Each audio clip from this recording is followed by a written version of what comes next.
He had everything: money, power, the perfect woman by his side, until two street kids in pink t-shirts whispered 6 words that shattered his world: "Don't trust that woman with you."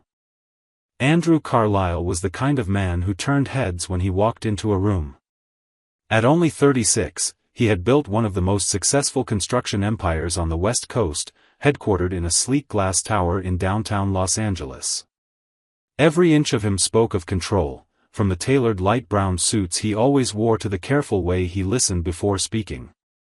His eyes were a deep, steady brown, and his hair was kept impeccably styled. But beyond his confidence and wealth, there was something quieter in him, something that made people trust him almost instinctively. He had no close family, no wife, no children. His life revolved around his company and a small circle of trusted employees. Or at least, people he thought he could trust. Chief among them was his executive assistant, Victoria Brooks.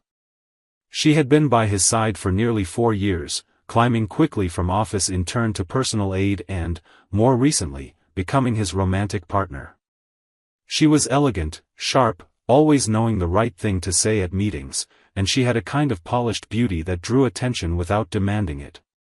Their relationship had evolved slowly, from shared late nights at the office to occasional dinners, and finally into something that resembled love, or what Andrew thought might be love. To many, Victoria was the perfect match for him: ambitious, intelligent, and fiercely loyal. She knew the ins and outs of the company, handled sensitive matters with grace, and could switch from business mode to intimate conversation in a heartbeat.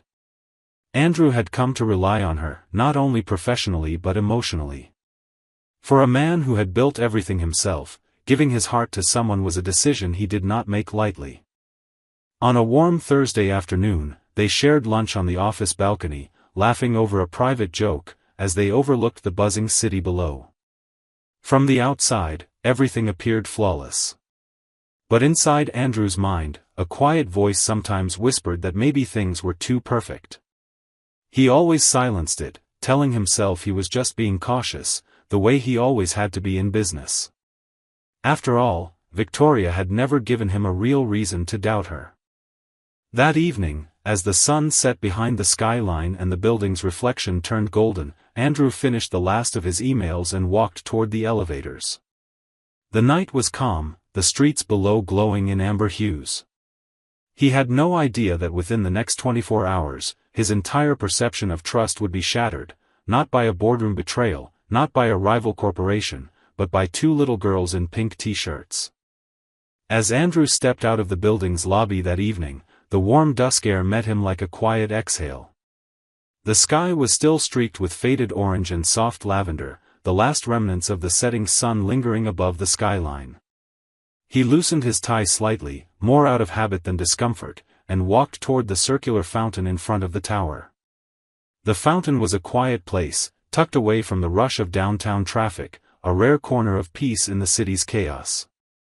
He often paused there in the evenings, sometimes taking calls, sometimes just enjoying a few moments of stillness before heading home. Tonight, he noticed something unusual. 2 small figures were sitting at the edge of the fountain, their backs turned toward him, their legs dangling just above the water. He slowed his pace. At first he assumed they were waiting for someone, perhaps their mother was nearby. But as he got closer, he realized they were alone. The 2 girls looked almost identical, tiny, maybe 6 years old, with long blonde hair tied into messy ponytails, wearing faded light pink t-shirts and worn-out jeans. Their shoes were old, mismatched, the kind that suggested they hadn't been bought recently or maybe not even new. They looked up at him as he approached, and their bright blue eyes locked onto his with an eerie kind of focus. Before he could say a word, both girls stood and walked directly up to him. There was no hesitation, no shyness, just a strange, urgent confidence in their steps. The taller one, or maybe just the slightly older twin, stopped inches from him and said clearly, "Don't trust that woman." The word struck him like a cold gust of wind. For a second, he wasn't sure he had heard correctly. He looked down at them, trying to process what they had just said. "I'm sorry, what?" he asked, more confused than alarmed. They didn't blink. The same girl repeated, this time slower, don't trust her. The woman you're with. Andrew blinked, the smallest hint of unease beginning to settle in his chest. He glanced around. No adult in sight. Just these two kids, standing under the soft glow of the fountain lights, speaking like messengers from a dream, or a nightmare. Why would you say something like that? He asked, his voice lower now, more cautious. The second girl spoke this time.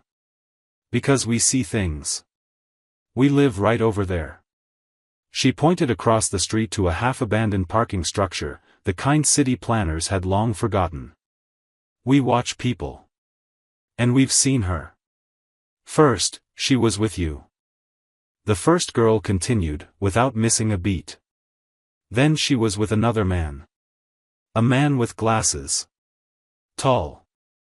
They hug like she hugs you. We saw them a few times. Then we listened, and we heard her say something. Andrew was silent. His breath caught slightly. He already knew who they were talking about. A man with glasses. Tall. That could only mean one person, Justin Morrow. His friend. His business partner. What did she say? He asked, almost not wanting to know the answer. The taller twin answered without pause. She told him you were too busy to notice. That you wouldn't know what was happening until it was too late. She said they'd take your company. They laughed about it. Andrew stared at them. These were children, dirty, probably hungry, maybe confused, but there was nothing in their tone or expression that suggested they were lying. They didn't even seem to want anything from him. No begging, no asking for help, just a sharp, clear warning from two little girls who had seen far too much of the world.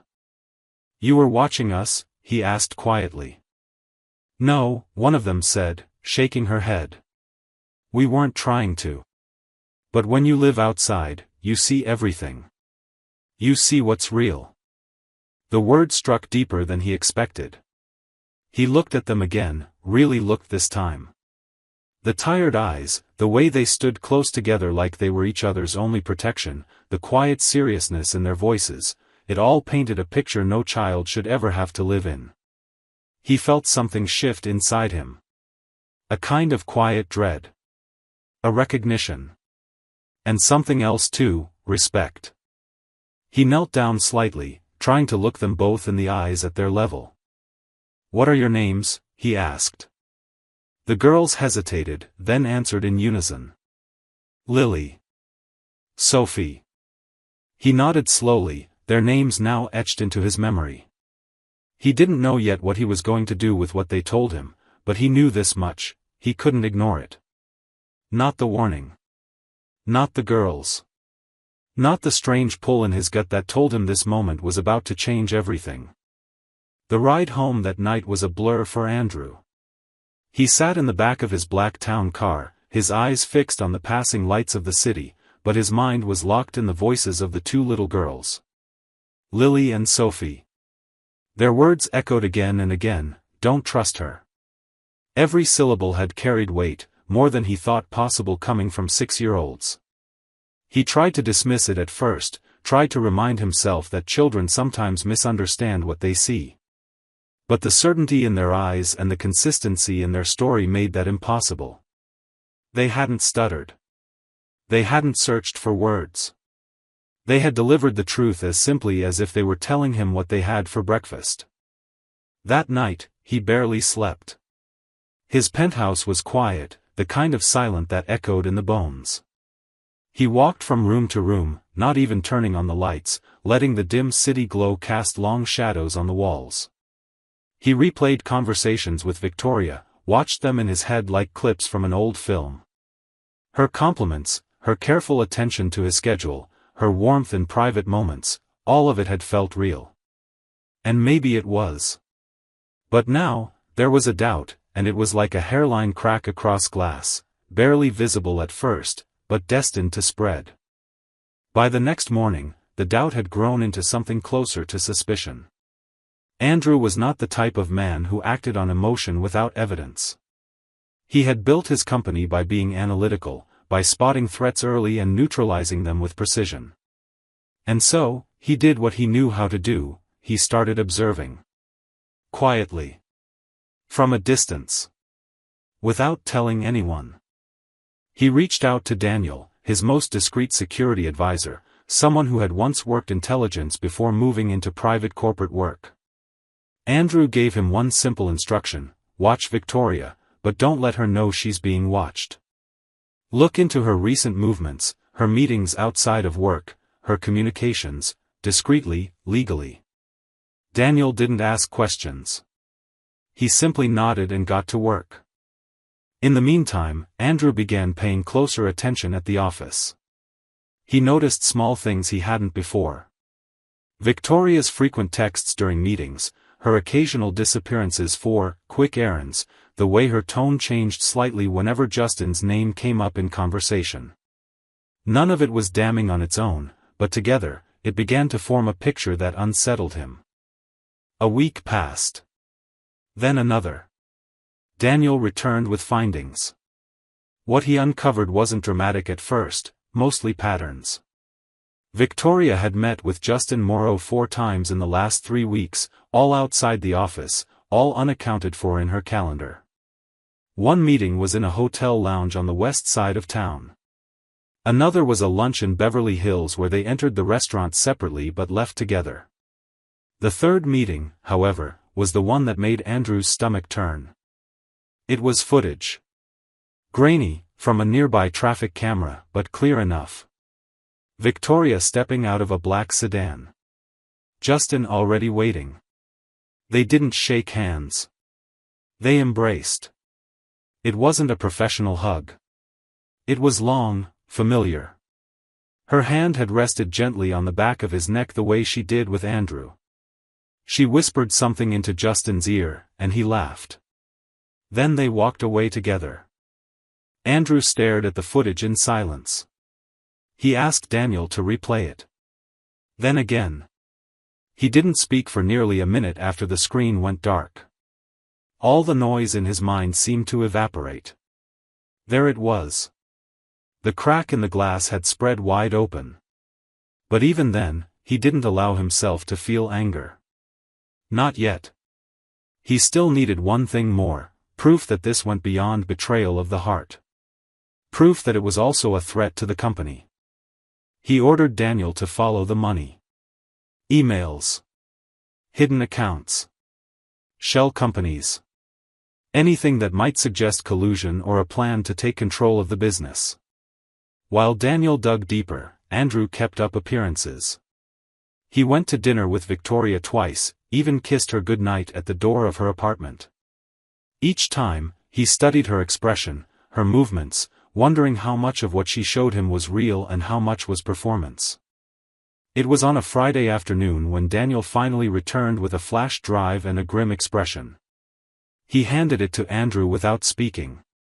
Andrew inserted it into his laptop, opened the encrypted folder, and read through the documents. It was all there. A silent transfer of shares from minor investors to a dummy corporation linked to an account in Justin's name. A forged signature authorization that could, under the right conditions, give Victoria voting rights over a significant portion of the board.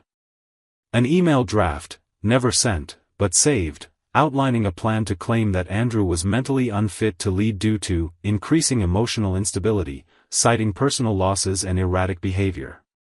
It was dated 2 days after the night he met Lily and Sophie. For a long time, Andrew didn't move. The betrayal wasn't just real, it was calculated. Cold. Precise. Victoria and Justin had crafted their plan meticulously, using his trust as their greatest weapon. He should have been angry. He should have felt rage or even heartbreak. But instead, he felt something entirely different: clarity. The girls had told the truth. 2 children who had nothing, who owed him nothing, had given him a gift that the people closest to him couldn't offer: honesty. And now, he knew what he had to do. It was early Monday morning when Andrew decided he couldn't wait any longer. The weekend had passed in a strange kind of stillness, the kind that comes not from peace but from calculation. He had reviewed every file, every document, every recorded detail more times than necessary. He wasn't looking for doubt anymore, he was studying the shape of betrayal. His mind wasn't clouded with anger or confusion, it was sharp, focused, and dangerously clear. And now it was time to act. He began with the board. Quietly, one-on-one meetings over the course of the day, just 15 to 20 minutes each. He didn't present the full weight of his findings. He didn't need to, not yet. Instead, he asked questions. Subtle, probing, designed to test where loyalties lay. Had anyone spoken to Victoria about long-term succession? Had Justin raised concerns about Andrew's leadership? The answers varied in wording, but one thing was consistent: people had been approached. Carefully. Indirectly. Whispered conversations, framed as speculation. Victoria had been planting the idea that Andrew was stretched thin, emotionally compromised, and perhaps in need of a sabbatical. Justin had been reinforcing that message from a supportive perspective, offering to temporarily step in if needed. It was a coordinated performance, and they had been perfecting it for months. By the time the last meeting ended, Andrew knew the extent of the rot. His trust had been weaponized, his generosity taken for granted. But he also knew the board wasn't fully on their side yet. They were cautious, observant, and most importantly, still unsure. That was his opening. He didn't need to convince them of his innocence. He only needed to show them the truth. That evening, he organized a private executive meeting under the pretense of a strategy review. He invited Victoria, Justin, and a few key board members. The meeting room was sleek, modern, all glass and marble, with a long polished table and a wall-sized screen. Everyone arrived with their tablets and coffee cups, expecting a routine session. Victoria wore her usual calm smile, greeting Andrew with the same warmth as always, as if nothing in the world had changed. Justin leaned casually in his chair, pretending to be distracted by something on his phone. Andrew stood at the head of the table and connected his laptop to the main screen. For a moment, the room remained silent except for the hum of the ceiling vent. Then he spoke. "I want to begin this meeting with something unusual," he said, his voice even. "Something personal. Something necessary." He clicked a button. The first video played, Victoria and Justin at the hotel lounge. Their embrace, the quiet laughter, the undeniable intimacy. Murmurs rose around the table. Then came the documents, file by file. Share transfers. Signature forgeries. Hidden accounts. And finally, the draft email suggesting his removal. No one spoke for a long time. Victoria's smile vanished slowly, her posture stiffening as she turned to glance at Justin.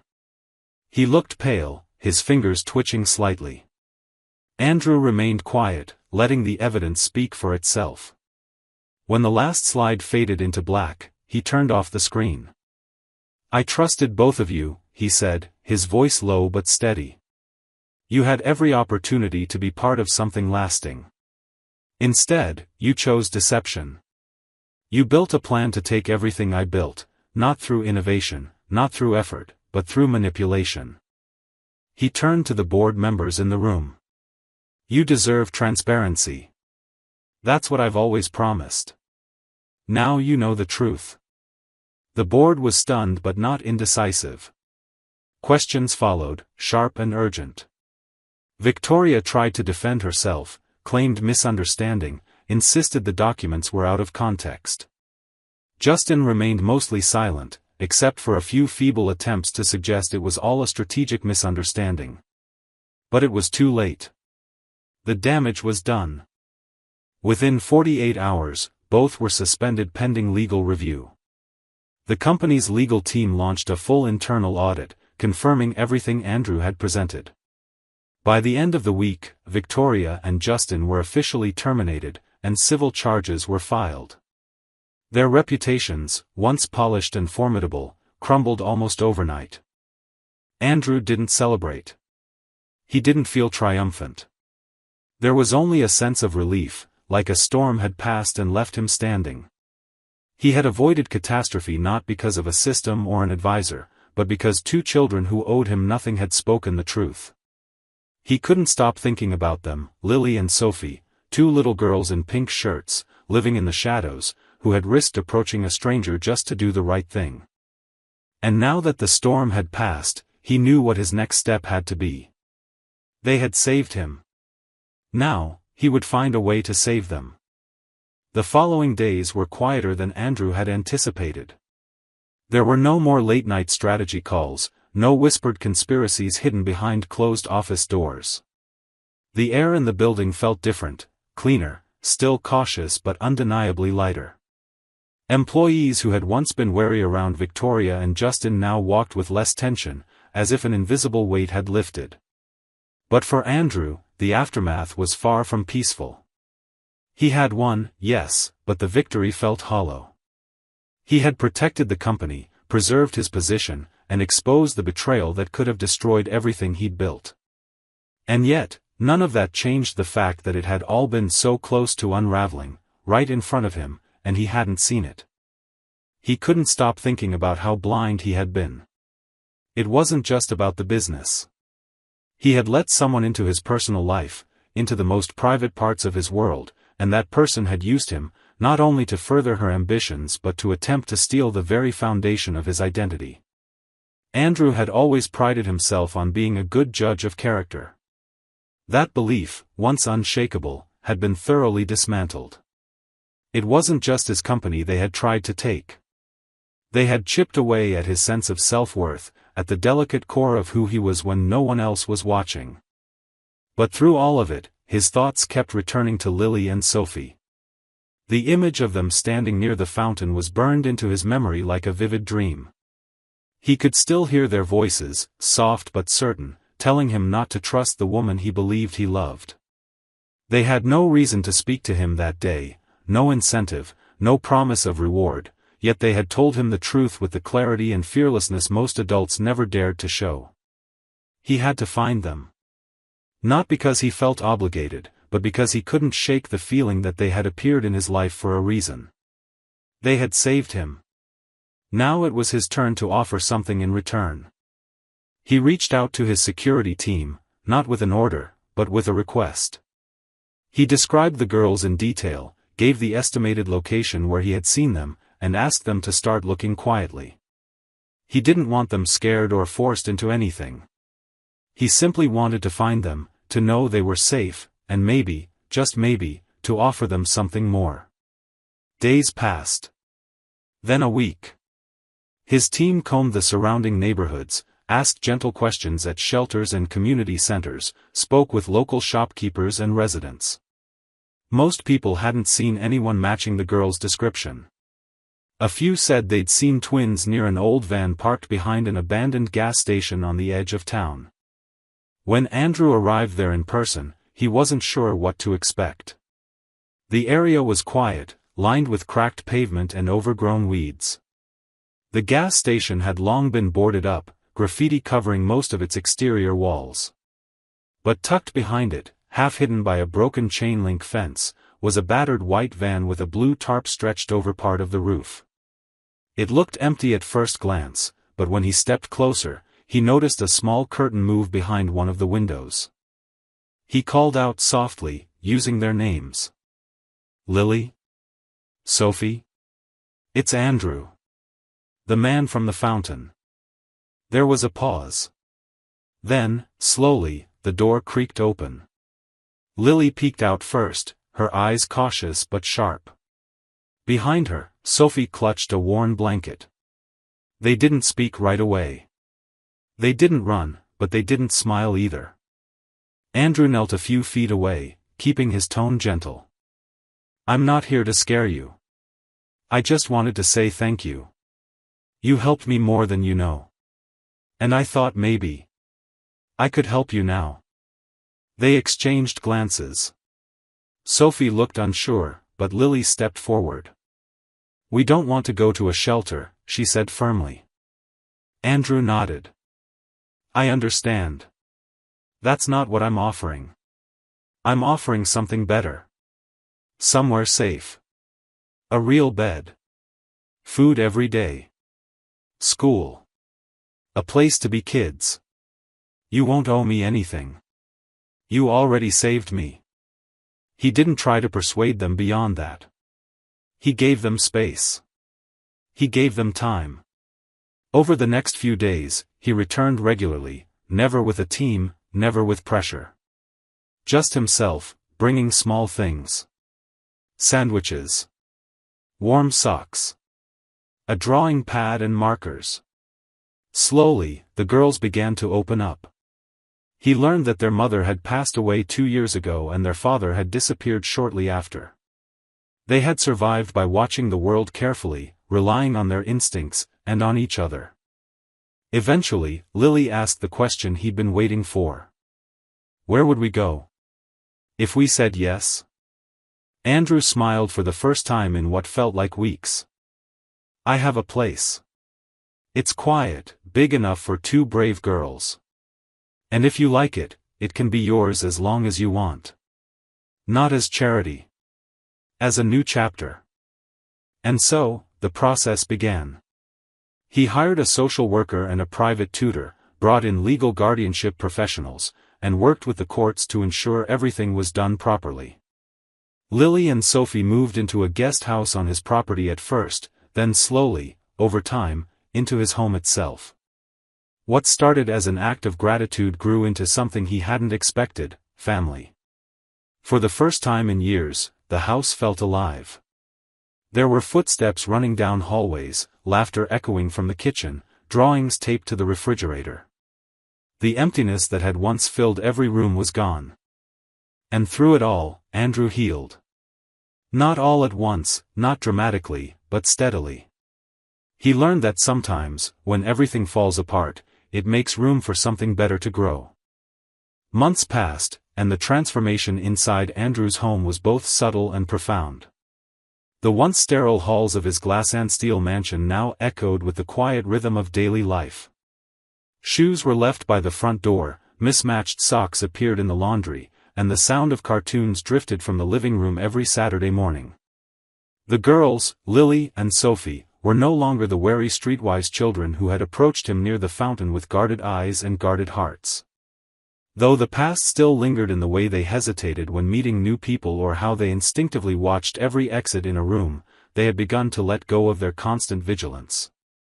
Trust was not immediate, but it grew, piece by piece, and Andrew never rushed it. He hired a tutor named Grace, an experienced, kind-hearted woman in her 50s with a gentle voice and a background in trauma-informed education. She came to the house 5 days a week, creating a routine the girls had never known. At first, Lily resisted. She was defensive, skeptical, always asking, "Why do we need to learn this?" But Grace handled her with patience, explaining that knowledge gave power, and that understanding the world was the best way to protect themselves from it. Sophie, more reserved but also more curious, took to the lessons with quiet enthusiasm. She liked books, especially stories about people who overcame impossible odds. Andrew would often find her curled up in the sunroom with a biography or a history book nearly too big for her small frame. Slowly, their personalities emerged more clearly. Lily was bold and fiercely protective, with a sharp wit and a restless energy that kept her moving, questioning, always needing something to build or fix or understand. She began to take an interest in Andrew's architectural work, especially the blueprints he often left on his desk.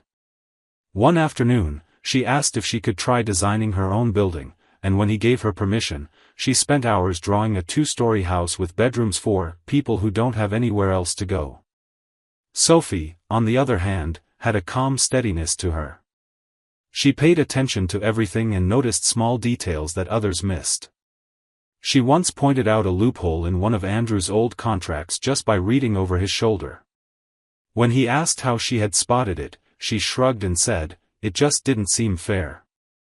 They were different, but together, they balanced each other in a way that was quietly remarkable. Andrew often watched them with a kind of awe. He had spent so many years alone, surrounded by people but never truly known, and now these two small girls had entered his life like a storm and then settled like sunlight after the rain. They asked him questions he had never been asked before: what his favorite ice cream was, whether he believed in ghosts, if he had ever cried in front of anyone. When he said yes to that last one, they looked at each other, then at him, and Sophie simply said, "Good. That means you're real." Despite all the progress, Andrew never let himself forget where they came from. He kept a close relationship with a child psychologist who helped guide him on how to support their healing. He didn't speak much about Victoria or Justin to them, but one evening, when Lily asked whether the woman they had warned him about was still trying to hurt you, he said something that stayed with them both: "Not anymore. But I wouldn't have seen the danger without you." That answer seemed to satisfy them, not because it made the past disappear, but because it acknowledged the role they had played. It validated their story in a world that so often ignored children like them. The more time Andrew spent with them, the more his own life began to shift. His days no longer ended at the office. He came home earlier, cooked meals with the girls, badly at first, until Sophie took over most of the recipe reading, and even allowed Friday night movie traditions, which usually ended with popcorn spilled on the rug and someone falling asleep before the credits rolled. His housekeeper, Maria, who had worked for him for nearly a decade, told him one afternoon as she wiped down the kitchen counter, "You're a different man now. A better one. They brought light into this place." And it was true. He had spent years building his empire brick by brick, chasing legacy, proving something to a world that had doubted him when he was young and struggling. But legacy, he realized now, wasn't in buildings or contracts. It was in the way Lily's eyes lit up when she solved a math problem on her own, in the quiet pride Sophie showed when she explained a complicated sentence she had written, and in the way both girls leaned against him on the couch without asking if it was okay. One day, without ceremony or preamble, Lily called him "Dad" for the first time.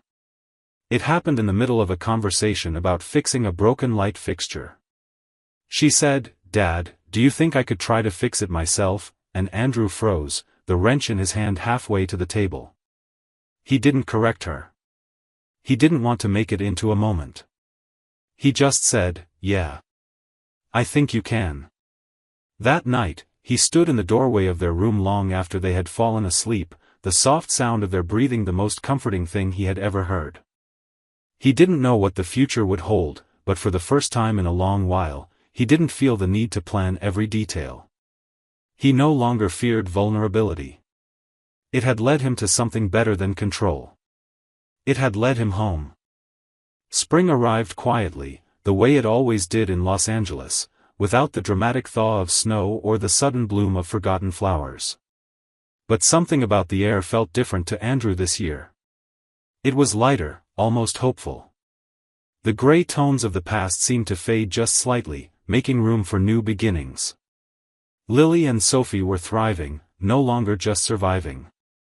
They had settled into their routines with remarkable ease: school, home, reading time, and the occasional trip to the beach or the science center. Their world had grown from the hard edges of the street to the soft curves of trust, and Andrew, still adjusting to the role of parent, found himself changing with them. It was during one of Sophie's tutoring sessions that he met Jane Miller. Grace, their longtime tutor, had decided to retire and personally recommended Jane as a replacement. She described her as bright, warm, and firm in the way children need. Andrew agreed to meet her, but he kept his expectations low. It wasn't that he doubted Grace's judgment, it was that trust still came slowly, especially when it came to people entering the girls' lives. Jane arrived early on a Tuesday morning. She wore a simple blue blouse and carried a leather satchel filled with books, her brown hair pulled back in a loose knot. When she entered the room, her eyes went first to the girls, not Andrew, and her smile wasn't the polished kind meant to impress.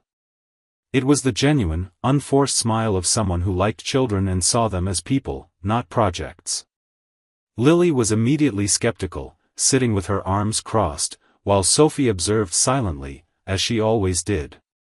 But Jane didn't push. She sat down, asked a few questions, and then, without hesitation, told them a short story about how she once got lost inside a school library and accidentally spent the night reading under a pile of encyclopedias. It wasn't dramatic, but it made Sophie laugh, and even Lily's mouth twitched in the hint of a smile. Andrew watched from the hallway. He wasn't sure what he had been expecting, but it wasn't this calm, this natural ease. Jane didn't try to charm him. In fact, she barely acknowledged him beyond a polite greeting. Her focus was entirely on the girls, on how they learned, how they processed the world, how they reacted to being challenged or praised. Over the weeks that followed, her presence became something solid, almost invisible in its consistency. She showed up every day with the same quiet energy and, somehow, managed to make the girls both think harder and laugh more. It took Andrew a while to speak to her beyond small talk. Their conversation started with logistics, progress reports, lesson adjustments, Sophie's growing interest in law, Lily's obsession with geometry. But those conversations gradually deepened. One afternoon, after the girls had run outside for a break, Andrew offered Jane a cup of coffee, and they sat in the kitchen. They talked about education, of course, but then about other things, childhood memories, travel, the ways people reinvent themselves after failure. He learned she had once been a high school teacher, had left after a personal tragedy she didn't yet explain, and had spent the past 3 years working with children from unstable homes. What struck him most was how unafraid she was of silence. She didn't rush to fill gaps in conversation. She listened without judgment, asked questions without turning them into interrogations. Over time, Andrew began to look forward to those moments, those small, steady conversations that grounded him in something outside his business world, outside his past mistakes. The shift between them was slow. There were no grand declarations or sudden sparks. It was the way she always remembered to bring Sophie an extra notepad, knowing she liked to write her thoughts at night. It was the way she encouraged Lily to explain her ideas rather than just get the right answer. And it was the way she spoke to Andrew, not as the man with money or power, but simply as a human being trying to do his best with the fragile pieces he had been given. Their first dinner together happened almost by accident. Jane stayed late helping Lily finish a complicated project, and when Andrew offered to order food, she agreed. They sat at the table long after the girls had gone to bed, talking about nothing in particular, sharing quiet laughter, and by the end of the night, Andrew realized he hadn't checked his phone once. It felt like the most honest evening he had experienced in years. Months passed. Summer came and went. Jane became more than a tutor. She was a presence in the house that felt essential, a calm in the storm that Andrew hadn't realized he still carried inside him. One morning, as they walked together through the garden, Lily ran ahead and said, half joking, half serious, "Are you gonna marry her, or what?" Andrew laughed, but something about the question stayed with him. It wasn't just a child's teasing curiosity. It was approval. Hope. An invitation. Eventually, he asked. Not with roses or rehearsed words, but with quiet certainty. They were sitting on the back porch, the girls playing in the yard, and he looked at Jane and said, "I don't know what this is supposed to look like, but I know what it feels like. And I know that I don't want to do any of it without you." She didn't answer with a yes or a no at first. She just leaned into him, her hand finding his, and stayed there. That was enough. The wedding was small, just the girls, a few friends, and the late afternoon sun. There were no extravagant decorations, no media, no business partners. Just a garden, a soft breeze, and the simple promise of love rebuilt from the ruins of old betrayals. And when the girls hugged them both after the ceremony, Andrew realized that every loss, every moment of doubt and heartbreak, had led him here, not to a perfect ending, but to a real one. One rooted in trust, in choice, and in the family they had created together from the pieces no one else saw coming. It had been 6 years since that evening at the fountain, the night 2 little girls in worn jeans and pink t-shirts had stopped a man in a light brown suit and warned him about a danger he hadn't yet seen. So much had changed since then that sometimes Andrew struggled to believe the life he was living now was built on the ruins of that moment. But it was. Every part of it, his new family, the peace in his heart, the quiet joy that had taken root in his home, could be traced back to that warning spoken with childlike honesty and unshakable conviction. What began as a fracture in his world had become the foundation of something real, something lasting. Andrew sat on the back patio of his house on a mild spring evening, a book open on his lap, though he wasn't reading. The scent of lemon blossoms from the trees in the yard drifted on the breeze.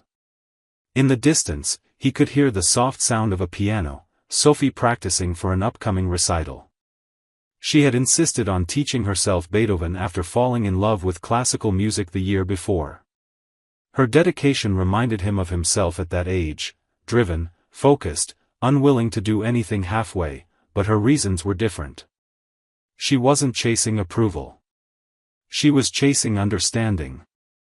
Lily was somewhere in the garage, working on a model for a sustainable housing project she had entered into a national competition. She was now 13, opinionated, fearless, and already speaking confidently about architecture schools and humanitarian design. She had found a passion that gave her purpose, a world to build that made her feel safe and powerful. Every time Andrew looked at her hands covered in pencil smudges and glue, he felt an indescribable pride. Not just for what she was doing, but for how far she had come. Inside the house, Jane was baking a cake with their youngest, Andrew, and Jane's son, Michael, who had just turned 4. He was loud, joyful, a blur of energy and endless questions. He had his mother's calm eyes and Andrew's deep laugh, and he adored his older sisters with a devotion that made Andrew's heart ache with gratitude. The house, once a symbol of silence and solitude, had transformed into a place filled with warmth, with stories, with layers of memory being made day by day. Andrew rose from his chair and stepped inside. The kitchen was a beautiful chaos of flour and frosting. Jane wore one of his old shirts over her clothes like an apron, and Michael stood on a stool beside her, covered in chocolate. She looked up and smiled when she saw Andrew, and for a moment, all the noise in his mind vanished. It still amazed him, how steady she was, how much love she had poured into the life they'd built without ever demanding more than what was freely given. Later that night, after the kids were asleep, Andrew and Jane sat on the edge of the bed, the quiet between them familiar and easy. He spoke softly, remembering aloud how it had all begun, not the betrayal, but the moment that saved him. Jane listened, her hand wrapped around his, and when he finished, she simply said, "You listened to them. Most wouldn't have." That truth still humbled him. He hadn't saved those girls. They had saved him. But they had also allowed him to save them back, and in that mutual exchange of faith, something extraordinary had grown. The foundation they had laid together extended far beyond their home. The Street Voices Foundation, which Andrew had launched shortly after adopting the girls, had expanded to multiple cities. It offered education, housing, legal support, and mentorship for homeless youth. Sophie had recently spoken at one of its events, delivering a speech that moved hardened executives to tears. She spoke not about being rescued, but about being seen. She said, "The day someone believes you exist is the day your story really begins." That line had stayed with everyone who heard it, especially Andrew. As the house fell into sleep, Andrew stepped once more out onto the patio, the stars just beginning to pierce the velvet sky. He thought about everything he had lost, trust, certainty, people he once considered unshakable, and then about everything he had gained. Love, family, purpose. He thought about Lily and Sophie and how their voices, tiny but certain, had cut through the noise of power and deception. He thought about Jane, about their quiet partnership, and about the home they had made together not just from comfort, but from truth. There was no perfect ending, no moment when the past erased itself. But there was this, a life rebuilt with intention, a family formed by choice, and a future shaped by the courage of 2 children who dared to speak up when no one else would. Andrew smiled, closed his eyes, and let the stillness wrap around him. Not the cold kind that once echoed through empty halls, but the kind that comes when everything, finally, is in its right place. This story is ultimately about the quiet power of truth and the unexpected places it comes from. It begins in a world of wealth and illusion, where betrayal wears a polished smile and danger hides behind loyalty. But what makes the ending powerful isn't just that the villain is unmasked or the hero survives. It's that healing comes not through revenge or success, but through connection, genuine, raw, human connection. The most striking part, to me, is that the ones who changed everything weren't powerful or influential. They were two forgotten girls, invisible to most, but courageous enough to speak when it mattered. And that's what lingers after the last page, the idea that sometimes the smallest voices can steer the biggest lives. Andrew didn't just rebuild his world, he rebuilt himself, not into the man he was before the betrayal, but into someone far greater. Not despite the pain, but because of it. It's not a fairy tale. It's something better, a story where love is earned, trust is rebuilt, and hope returns in the most unexpected way.